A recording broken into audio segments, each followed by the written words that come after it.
I'm okay. I'm fine. Kincana.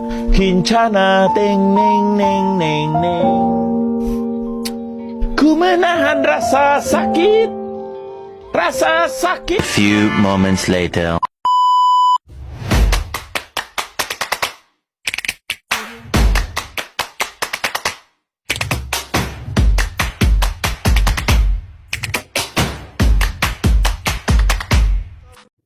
Assalamualaikum warahmatullahi wabarakatuh. Halo semuanya, perkenalkan saya Anissa Marsyah dengan NIM 1123058, mahasiswa program studi Hukum Keluarga Islam di UIN Syekh M. Jamil Jambe Bukit Tinggi. Dalam video kali ini saya akan mereview Undang-Undang Nomor 7 Tahun 1989 serta Undang-Undang Nomor 3 Tahun 2006 dan Undang-Undang Nomor 50 Tahun 2009 tentang peradilan agama dalam rangka memenuhi tugas hukum acara peradilan agama. Undang-Undang Nomor 7 Tahun 1989 tentang peradilan agama merupakan tonggak awal penguatan kelembagaan peradilan agama dalam sistem hukum nasional.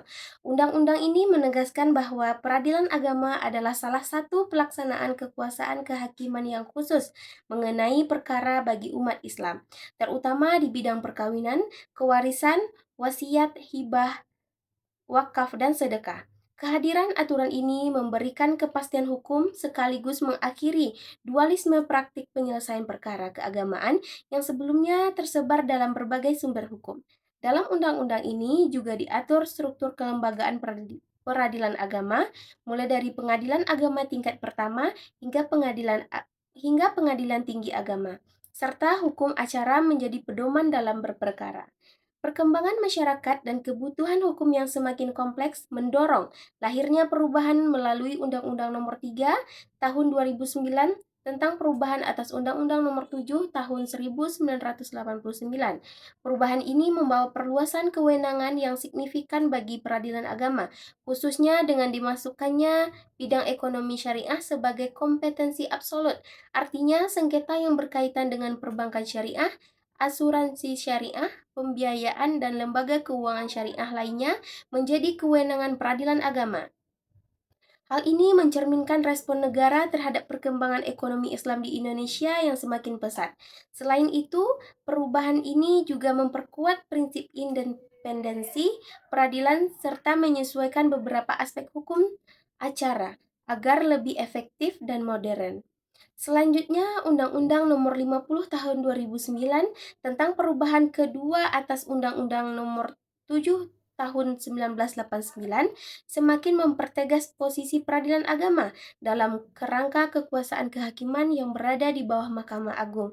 Undang-undang ini menitikberatkan pada penguatan aspek kelembagaan, profesionalisme hakim, serta peningkatan kualitas pelayanan peradilan. Salah satu poin penting adalah penegasan mengenai transparansi dan akuntabilitas dalam proses peradilan, serta penyesuaian dengan prinsip peradilan yang sederhana, cepat, dan biaya ringan. Perubahan ini juga memperkuat integrasi sistem peradilan agama dalam sistem peradilan nasional secara keseluruhan. Secara keseluruhan, ketiga undang-undang tersebut menunjukkan adanya perkembangan terhadap dalam memperkuat peran dan fungsi peradilan agama di Indonesia. Dari awalnya hanya berfokus pada perkara keluarga Islam saja, kemudian berkembang hingga mencakup aspek ekonomi syariah dan peningkatan kualitas kelembagaan. Meskipun demikian, tantangan tetap ada, terutama dalam hal kesiapan sumber daya manusia, pemahaman hakim terhadap ekonomi syariah yang kompleks, serta kebutuhan untuk terus menyesuaikan hukum acara dengan perkembangan teknologi dan kebutuhan masyarakat modern. Terima kasih, saya Anissa Marsyah, pamit undur diri. Fiat Justitia Ruat Kelum, tegakkan keadilan meskipun langit akan runtuh. Equality before the law, semua orang sama di depan hukum. Saya akhiri dengan wassalamualaikum warahmatullahi wabarakatuh.